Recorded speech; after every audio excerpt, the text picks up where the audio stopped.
Ang dapat lamang po ay tanggapin po natin sa pananampalataya para ma-please po natin ang Panginoon sa mga nabanggit na mga pointers po na to.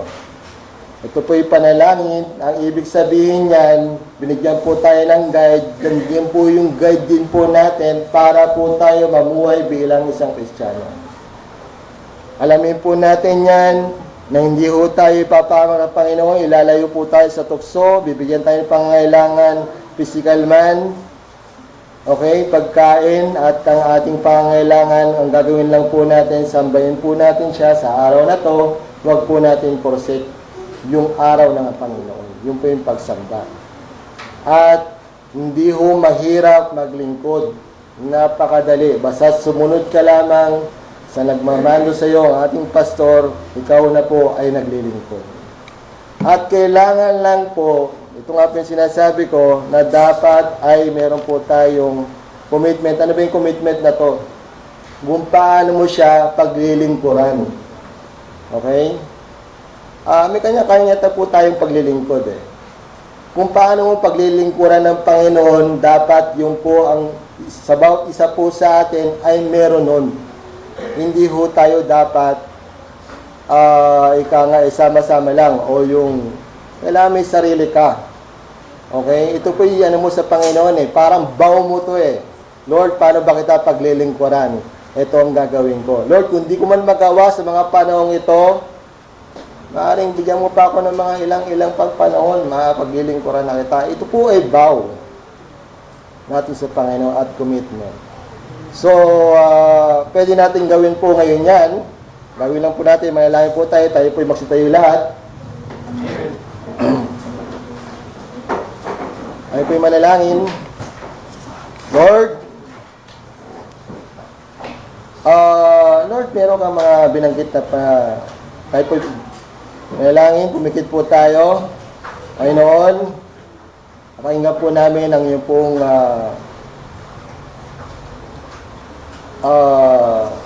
kung paano po kami manalangin, tumawag po sa iyo.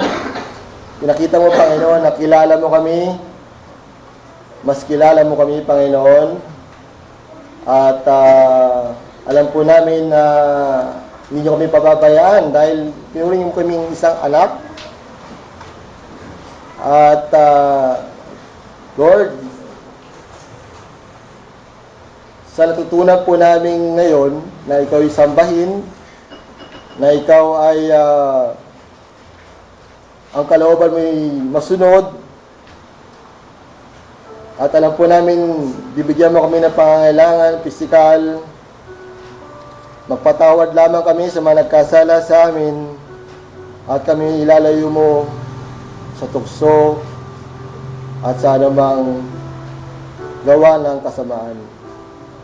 Lord, maaaring kami ay wala pang paglilingkod po sa iyo.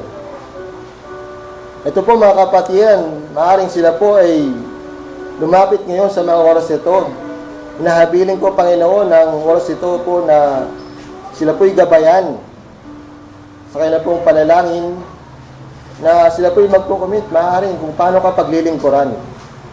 Kung hindi pa sila nakapagtawag sa iyo o naglilingkod, maaaring oras ito, Panginoon, ay lumapit siya sa inyo at mag-commit. Nawa ay pakinggan ang kanyang panalangin. Meron sila mga pangako sa iyo. Alam kung hindi niyo po pababayaan, because bless niyo po, Panginoon, ang simbahan ito dahil ang bawat kapatiran ay mayroon na kandang paglilingkod po sa iyo.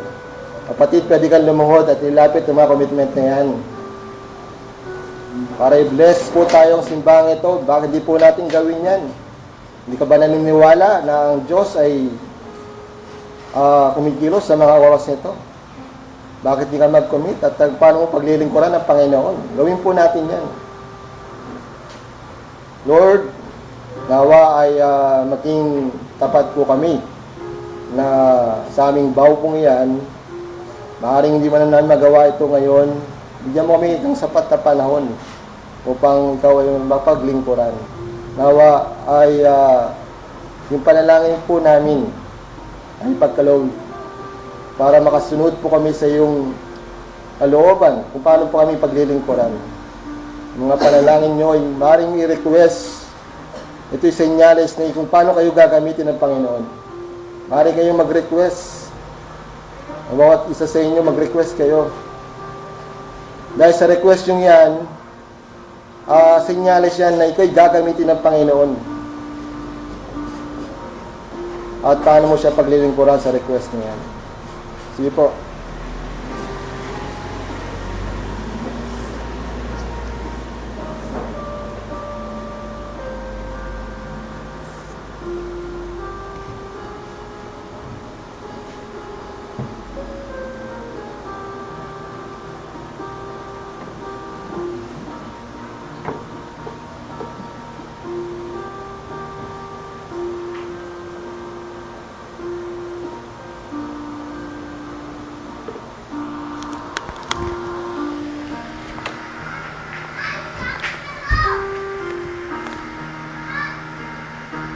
Panginoon, alam po namin na bawat kapatiran ay meron pong panalangin.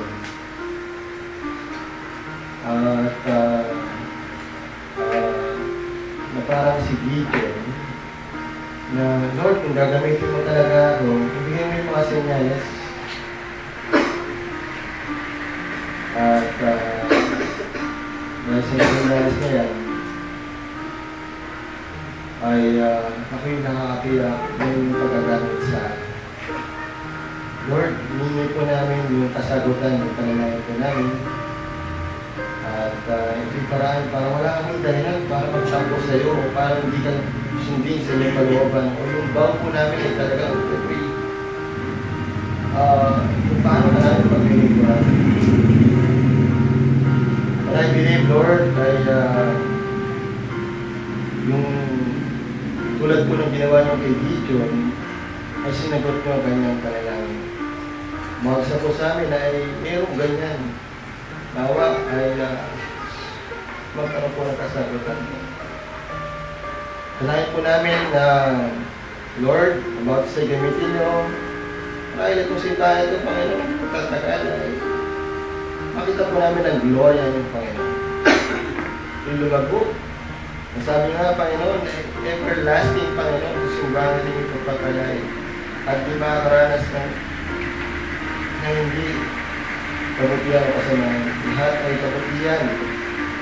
At wala pong makikita. Ito po ay naghirap ng simbahan. Mag-isa, Panginoon, pagyamanin nyo, pagyan ng pangangailangan. At yung darating na anniversary, Panginoon, nawa, bigay po namin, nawakamit po namin. At ikaw ay kumilos sa simbahan ito.